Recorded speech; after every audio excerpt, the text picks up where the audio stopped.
Welcome back, خوش آمدید ناظرین، مرشد اردو سے خوش آمدید۔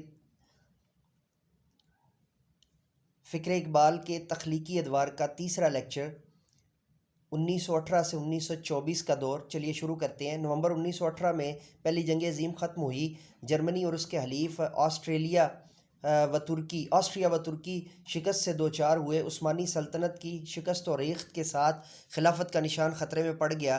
برصغیر میں رولٹ ایکٹ کے نفاذ کے خلاف اور خلافت کی حمایت میں تحریک شروع ہوئی۔ اس ہیجان انگیز دور میں اقبال اسرار و رموز کی تخلیق کے بعد گوئٹے کے دیوان شرقی و غربی کے جواب میں پیام مشرق لکھنے میں مصروف رہے۔ پیام مشرق فارسی کلام کے علاوہ اس دور میں دو طویل نظمیں خیزر راہ اور طلوع اسلام اردو میں تخلیق ہوئیں، جو عصری حالات اور اقبال کے شعری افکار کے لحاظ سے بہت اہم ہیں۔ خیزر راہ 16 اپریل 1922 کو انجمن حمایت اسلام کے سالانہ جلسے میں پیش کی گئی۔ اس میں جنگ عظیم اول کے بعد پیدا ہونے والے احوال و مسائل کا خضر کی زبانی حقیقت پسندانہ تجزیہ کیا گیا ہے۔ طلوع اسلام 31 مارچ 1923 کو انجمن حمایت اسلام کے سالانہ جلسے میں پڑھی گئی۔ اگست 1922 میں ترکوں نے مصطفیٰ کمال پاشا کی قیادت میں یونانیوں کو شکست فاش دے کر سمرنا اور استانبول پر قبضہ کر لیا تھا۔ یہ نظم ترکوں کی اس فتح سے متاثر ہو کر لکھی گئی تھی۔ پیام مشرق اپریل 1923 میں شائع ہوئی۔ اگلے سال 1924 میں پیام مشرق کا دوسرا ایڈیشن اضافوں کے ساتھ مارچ میں اور اردو کلام کا پہلا مجموعہ بانگ درا ستمبر میں شائع ہوئے۔ پیام مشرق اقبال کی فارسی میں تیسرا مطبوعہ کتاب ہے جو بہت نازک عالمی حالات میں لکھی گئی۔ دیباچے میں اقبال لکھتے ہیں: اقوام عالم کا باطنی اضطراب، جس کی اہمیت کا صحیح اندازہ ہم محض اس لیے نہیں لگا سکتے کہ خود اس اضطراب سے متاثر ہیں، ایک بہت بڑے روحانی اور تمدنی انقلاب کا پیش خیمہ ہے۔ یورپ کی جنگ عظیم ایک قیامت تھی جس نے پرانی دنیا کے نظام کو تقریباً ہر پہلو سے فنا کر دیا اور اب تہذیب و تمدن کی خاک ستر سے فطری زندگی کی گہرائیوں میں ایک نیا آدم اور اس کے رہنے کے لیے ایک نئی دنیا تعمیر کر رہی ہے۔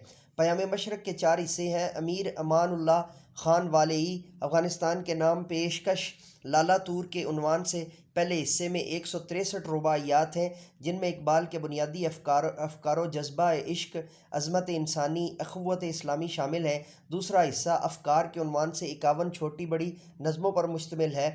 بعض نظموں میں حیات کے نئے تجربے کیے گئے ہیں: فصل بہار، سرود انجم، کرم کے شب تاب، ہدی نغمہ، ساربان حجاز، شبنم، تسخیر فطرت،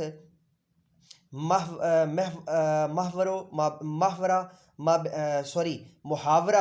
مابین خدا و انسان۔ محاورہ یہ جو ہے وہ کمپوزنگ مسٹیک ہے، تو میں جملہ درست کر دوں: تسخیر فطرت، محاورہ مابین خدا و انسان، ساقی نامہ، کشمیر، حور شاعر، نغمہ محمد اس حصے میں شامل ہیں۔ آخر الذکر 2 نظمیں گوئٹے کی نظموں کا آزاد ترجمہ ہیں۔ تیسرے حصے میں میں باقی کے عنوان سے غزلیات ہیں، جو زیادہ تر رومی و حافظ کی زمین میں ہیں۔ ان غزلوں میں رمزیت، ایمانیت کی کلاسیکی روایت کو بڑی خوبی سے برتا گیا ہے، لیکن موضوعات میں بڑی وسعت اور تنوع ہے۔ نئے فلسفیانہ افکار سے لے کر ملت کے سوز درد اور زوال امت کے اسباب پر جذبات و احساسات پیش کیے گئے ہیں۔ عثمانی سلطنت کے زوال کے المیہ پر کرب و غم کی کیفیت ملتی ہے، لیکن اس یاس و نومیدی کی بجائے رجائیت کا رنگ غالب ہے۔ چوتھے حصے میں نقش فرنگ کے عنوان سے جو نظمیں شامل ہیں، ان کا موضوع مغربی افکار سیاست اور اس سے وابستہ شخصیات ہیں۔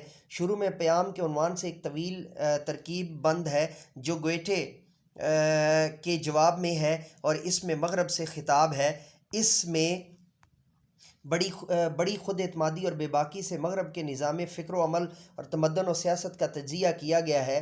نقش فرنگ کا ایک موضوع سرمایہ اور محنت کی آویزش ہے، جس نے انقلاب روس اکتوبر 1917 کے بعد مغرب کے نظام تمدن میں ایک نئی جہت اختیار کر لی تھی۔ بانگ درا اردو مجموعہ کلام کے 3 حصے ہیں۔ پہلا حصہ 1905 تک کے منتخب کلام پر مشتمل ہے، دوسرے حصے میں قیام یورپ 1905 تا 1918 کے زمانے کا کلام ہے، اور تیسرے حصے میں یورپ سے واپسی ستمبر 1908 کے بعد 1924 تک کا کلام شامل ہے۔ یہ ترتیب اقبال کے ذہنی ارتقاء کی بھی نشاندہی کرتی ہے۔ ہر حصے میں پہلے نظمیں دی گئی ہیں اور بعد میں غزلیات ہیں۔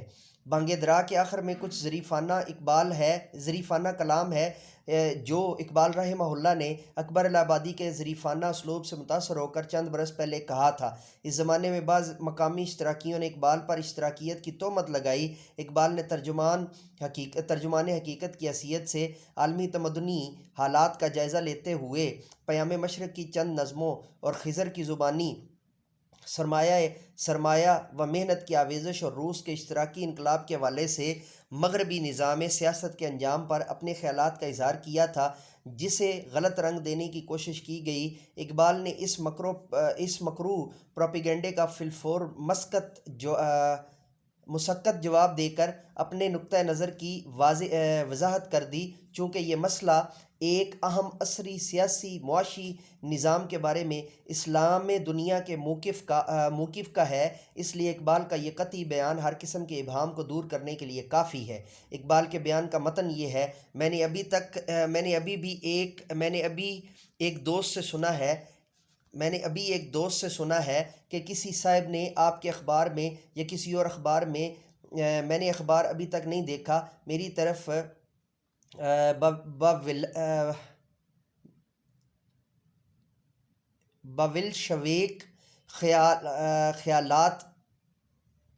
بلشویک خیالات منسوب کیے ہیں۔ چونکہ بولشیک خیالات رکھنا میرے نزدیک دائرہ اسلام سے خارج ہو جانے کے مترادف ہے، اس واسطے اس تحریر کی تردید میرا فرض ہے۔ میں مسلمان ہوں، میرا عقیدہ ہے، اور یہ عقیدہ دلائل و براہین پر مبنی ہے کہ انسانی جماعتوں کے اقتصادی امراض کا بہترین علاج قرآن نے تجویز کیا ہے۔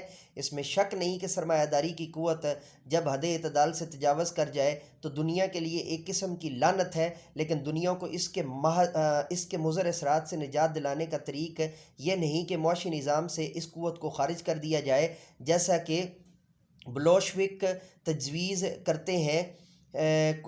قرآن کریم نے اس قوت کو مناسب حدود کے اندر رکھنے کے لیے قانون میراث، حرمت ربا اور زکوٰۃ وغیرہ کا نظام تجویز کیا ہے، اور فطرت انسانی کو محفوظ رکھتے ہوئے یہی طریق قابل عمل بھی ہے۔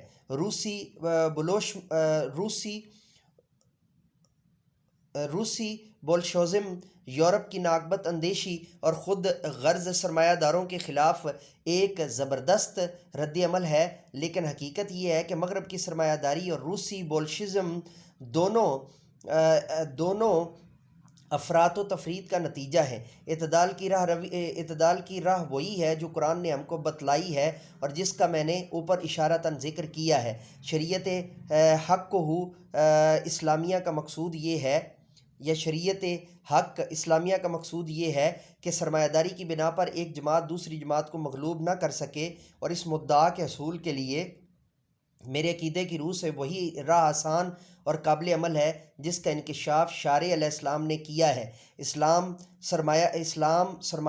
سرمایہ کی قوت کے معاشی نظام سے خارج نہیں کرتا، بلکہ فطرت انسان پر ایک عمیق نظر ڈالتے ہوئے اسے قائم رکھتا ہے، اور ہمارے لیے ایک ایسا معاشی نظام تجویز کرتا ہے جس پر عمل پیرا ہونے سے قوت کبھی اپنے مناسب حدود سے تجاوز نہیں کر سکتی۔ مجھے افسوس ہے کہ مسلمانوں نے اسلام کے اقتصادی پہلو کا مطالعہ نہیں کیا، ورنہ ان کو معلوم ہوتا کہ اس خاص اعتبار سے اسلام کتنی بڑی نعمت ہے۔ میرا عقیدہ ہے فَأَصْبَحْتُمْ بِنِعْمَتِهِ إِخْوَانًا، سورہ آل عمران۔ ترجمہ: اس کے فضل و کرم سے تم بھائی بھائی بن گئے۔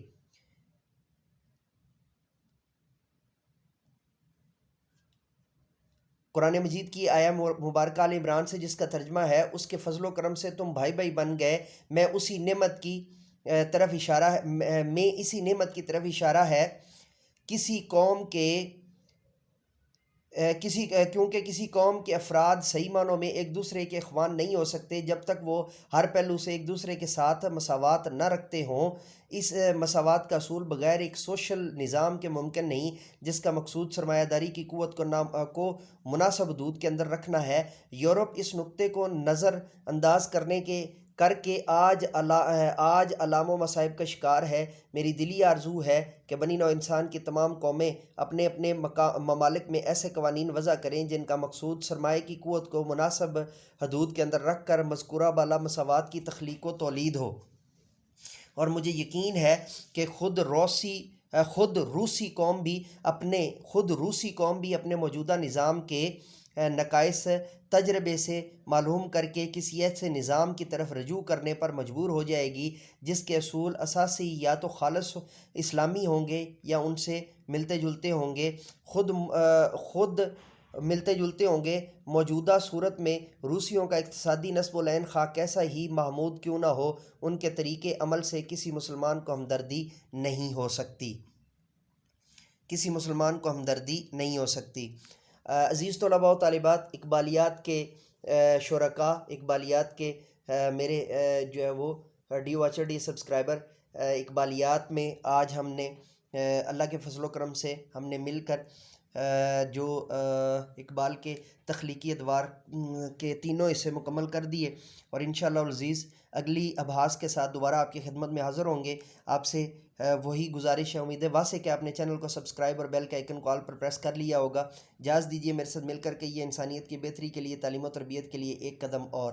Let me go now and say with me, do something more for humanity, do something more for knowledge and practices۔ اگر آپ اقبالیات انگلش میں سننا چاہتے ہیں تو ہمارا channel mentor English professor M A Raza حاضر ہے۔ سبسکرائب کرنا اور بیل کے آئیکن کو آل پر پریس کرنا مت بھولیے گا۔